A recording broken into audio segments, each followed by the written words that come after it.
दोस्तों, आज जो अजीब और बेहद डरावना अनुभव मैं आप सभी को बताने जा रहा हूँ, वो मेरे चाचा का है, जो उन्होंने कई साल पहले झेला था।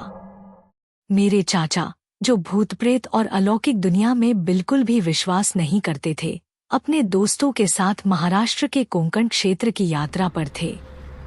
वो सभी अपनी ओमनी वैन में सवार होकर बातें कर रहे थे और इस बात का अंदाजा ही नहीं हुआ कि कब समय तेजी से बीत गया।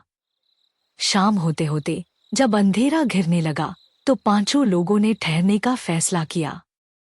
तभी उनमें से एक दोस्त बोला, हमें यहाँ रुकना नहीं चाहिए।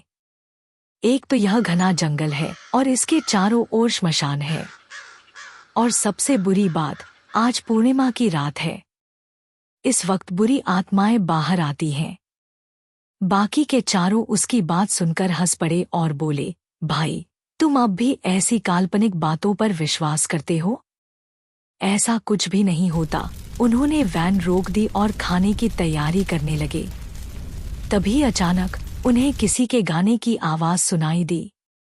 लेकिन वो कोई साधारण गीत नहीं था, वो किसी अजीब भाषा में कोई भयानक मंत्र सा लग रहा था, मानो कोई शैतानी प्रार्थना कर रहा हो।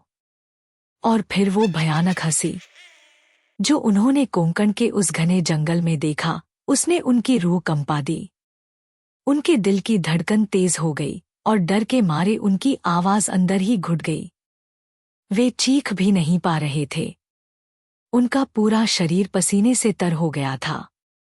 सामने 4-5 लोग, जो भूत थे, एक जुलूस लेकर जा रहे थे। वे सब एक शव को, जो खुद भी भूत का शव था, उठाए हुए थे और शैतानी गीत गा रहे थे। वे सब सफेद कपड़ों में लिपटे हुए थे और उनकी हंसी में एक भयानक डर था। वो भूत हवा में उड़ते हुए एक अजीब सी प्रक्रिया कर रहे थे। डर से कांपते हुए मेरे चाचा और उनके दोस्त तुरंत अपनी वैन में छुप गए। किस्मत से उनकी वैन के शीशे काले थे, इसलिए वो आत्माएं उन्हें देख नहीं पाईं। वो कब डर के मारे सो गए, उन्हें खुद भी पता नहीं चला। सुबह होते ही वो सभी पागलों की तरह उठे और बिना कुछ सोचे समझे वैन को तेजी से चलाने लगे। उस रात के बाद मेरे चाचा, जो कभी भूत प्रेत और अलौकिक शक्तियों पर यकीन नहीं करते थे, उन्होंने कसम खा ली कि वे कभी भी प्रकृति और उसकी अदृश्य शक्तियों का मजाक नहीं उड़ाएंगे। उन्होंने जीवन में फिर कभी उस क्षेत्र की ओर कदम नहीं रखने की भी प्रतिज्ञा की। आपकी कीमती टिप्पणियों का इंतजार रहेगा। धन्यवाद।